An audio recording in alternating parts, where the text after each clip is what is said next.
Bismillah. Assalamualaikum warahmatullahi wabarakatuh. Innal hamdalillah nahmaduhu wa nasta'inuhu wa nastaghfiruh wa na'udzu billahi min shururi anfusina wa min sayyiati a'malina. May yahdihillahu fala mudhillalah wa may yudlil fala hadiyalah. أشهد أن لا إله إلا الله وحده لا شريك له وأشهد أن محمدا عبده ورسوله لا نبي بعد أما بعد. Segala puji bagi Allah Rabb semesta alam yang telah memberikan kita nikmat kesehatan maupun nikmat iman. Yang kedua, tak lupa anak-anak ustaz semuanya untuk selalu mengucapkan salawat kepada Rasulullah sallallahu alaihi wasallam dengan mengucapkan Allahumma salli ala Muhammad wa ala ali Muhammad. Baik, anak-anak ustaz yang ustaz cintai karena Allah Subhanahu wa taala, pada pembahasan yang lalu kita telah membahas tentang yang pertama adalah pengertian nabi dan rasul, yang kedua makna iman kepada rasul, yang ketiga, manusia membutuhkan Rasul. Yang keempat, tugas-tugas para Rasul. Yang kelima, sifat Nabi dan Rasul. Sekarang kita memasuki yang keenam, yakni nanti kita masuki tanda-tanda kenabian, di mana sebelumnya ada beberapa kekhususan yang dimiliki oleh Rasul. Kekhususan yang dimiliki oleh Rasul. Tentu sebagai utusan Allah, setiap Rasul yang diberikan Allah kepada mereka ada kekhususan yang diberikan kepada Rasul, di mana kekhususan ataupun kelebihan yang ada pada mereka bukanlah atas kehendak mereka sendiri, akan tetapi adalah pemberian Allah kepada mereka karena tugas yang Allah embankan kepada mereka. Tentu setiap kelebihan yang Allah berikan kepada para Rasul tidaklah sama, akan tetapi Allah berikan kepada Rasul tersebut sesuai dengan keadaan umatnya pada saat itu, yang mana mereka melampaui batas dengan kelebihan yang Allah berikan kepada mereka, sehingga kemampuan mereka tidak mereka sandarkan kepada Allah, akan tetapi mereka beranggapan hasil dari kepintaran mereka adalah hasil dari kepintaran sendiri. Adapun di antara kekhususan para rasul tersebut adalah sebagai berikut. Yang pertama adalah wahyu. Yang kedua adalah maksum. Yang ketiga, hati mereka tidak tidur. Yang keempat, dimakamkan di tempat mereka meninggal. Yang kelima, jasad tubuh mereka tidak hancur dimakan tanah. Yang pertama tadi adalah kekhususan para rasul. Yang pertama adalah wahyu, di mana wahyu adalah apa yang disampaikan Allah Ta'ala kepada Nabi dan Rasulnya, baik secara langsung, sebagaimana Allah berbicara kepada Nabi Musa, ataupun melalui perantara malaikat Jibril. Itu adalah pengertian wahyu. Yang kedua adalah maksum.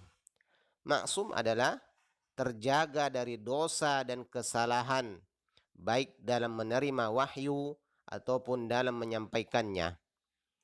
Yang ketiga tadi, hati mereka tidak tidur. Walaupun kedua matanya terpejam, maka mereka tidak tidur. Rasulullah sallallahu alaihi wasallam bersabda, "Inna ma'syarul anbiya tanamu a'yununa wala tanamu qulubuna." Kami para nabi, mata kami tidur, akan tetapi hati kami tidak tidur. Yang keempat, Rasul itu dimakamkan di tempat mereka meninggal.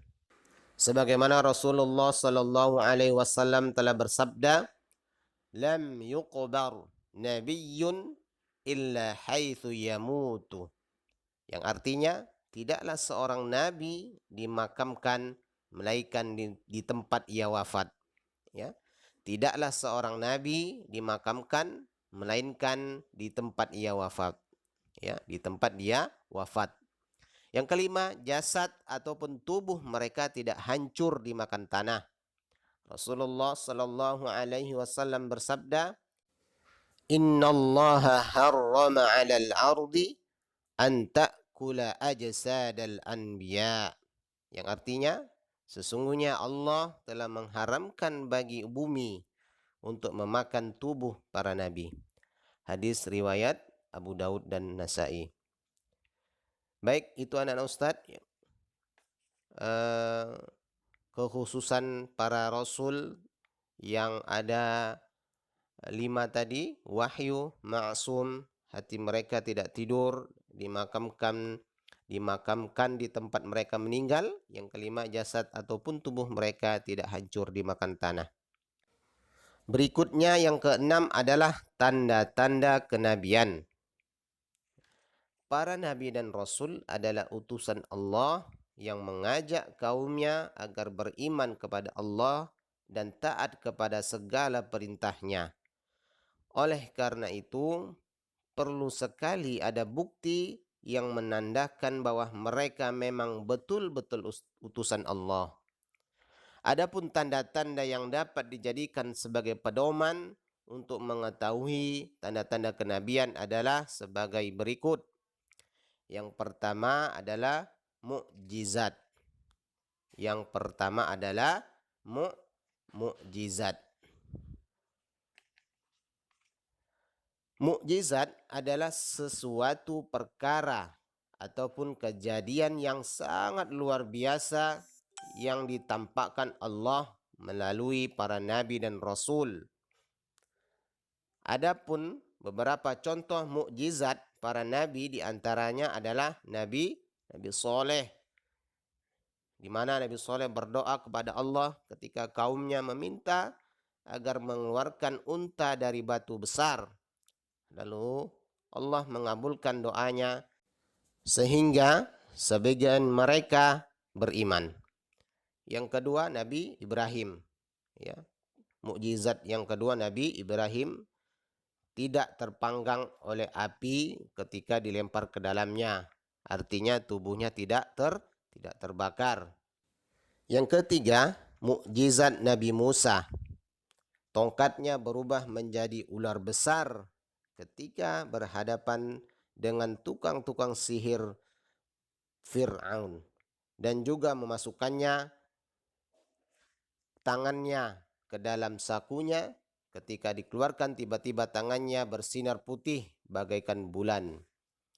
Selanjutnya, mukjizat Nabi Isa, membuat burung dari tanah liat, kemudian meniupnya sehingga menjadi burung benaran, ya, sehingga hidup.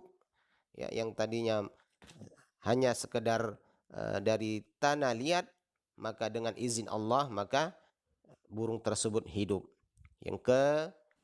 Berikutnya mukjizat Nabi Muhammad sallallahu alaihi wasallam. Nabi Muhammad sallallahu alaihi wasallam yang terbesar pada Muhammad sallallahu alaihi wasallam adalah Al-Qur'an. Ya, mukjizat terbesar Nabi Muhammad sallallahu alaihi wasallam adalah Al-Qur'an. Selanjutnya, mukjizat Nabi Muhammad sallallahu alaihi wasallam adalah Isra dan Mi'raj. Isra dan Mi'raj, dan dapat membelah bulan sehingga terbelah menjadi 2. Kemudian air memancarkan dari jari-jarinya, memberitakan perkara yang gaib atau yang tidak nampak, seperti gugurnya 3 pimpinan perang pada perang Mu'tah. Baik, selanjutnya anak-anak Ustadz, pengertian dari karomah. Ya, pengertian dari karomah.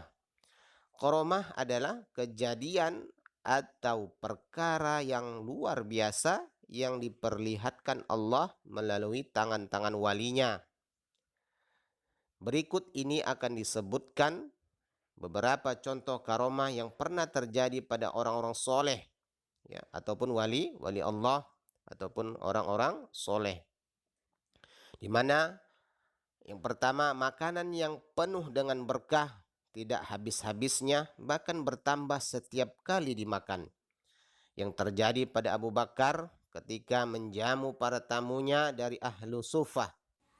Yang kedua, kisah Safinah, budaknya Rasulullah Sallallahu Alaihi Wasallam bersama singa ketika tersesat mencari rombongan pasukan kaum muslimin. Tiba-tiba dia melihat seekor singa. Safinah pun memanggil singa tersebut dan memberitahukannya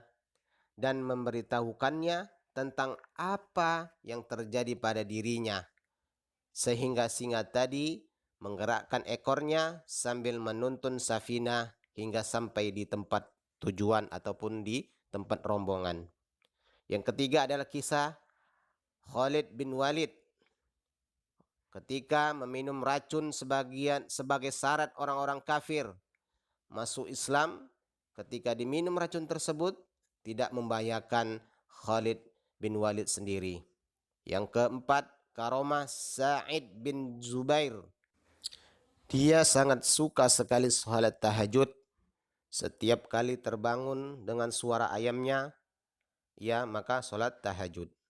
Suatu malam ayam tersebut tidak berkokok sehingga akhirnya ia tidak dapat terbangun. Sa'id marah dan kesal.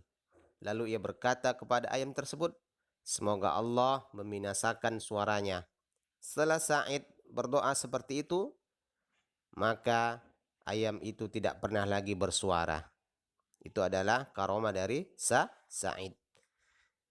Yang kedua adalah sihir. Yang pertama tadi karomah, yang kedua sihir.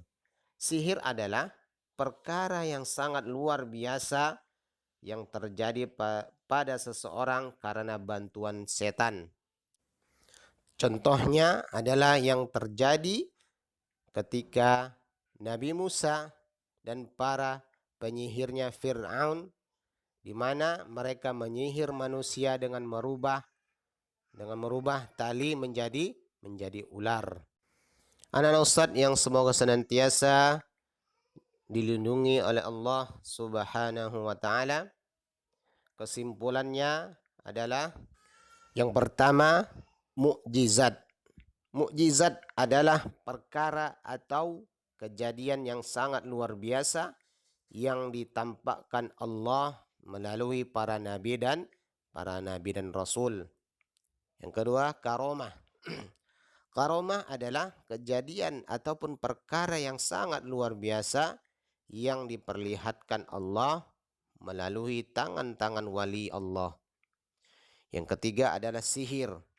Sihir adalah perkara yang sangat luar biasa yang terjadi pada seseorang karena bantuan setan ataupun jin. Itulah sifat ataupun tanda-tanda kenabian yang sudah kita jelaskan. Semoga anak-anak Ustadz semuanya dapat memahaminya. Mungkin cukup pembelajaran di Rosah Islam kita kali ini. Kita tutup dengan membacakan doa kafaratul majelis. Subhanakallahumma wa bihamdika asyhadu an la ilaha illa anta astaghfiruka wa atubu ilaik. Assalamualaikum warahmatullahi wabarakatuh.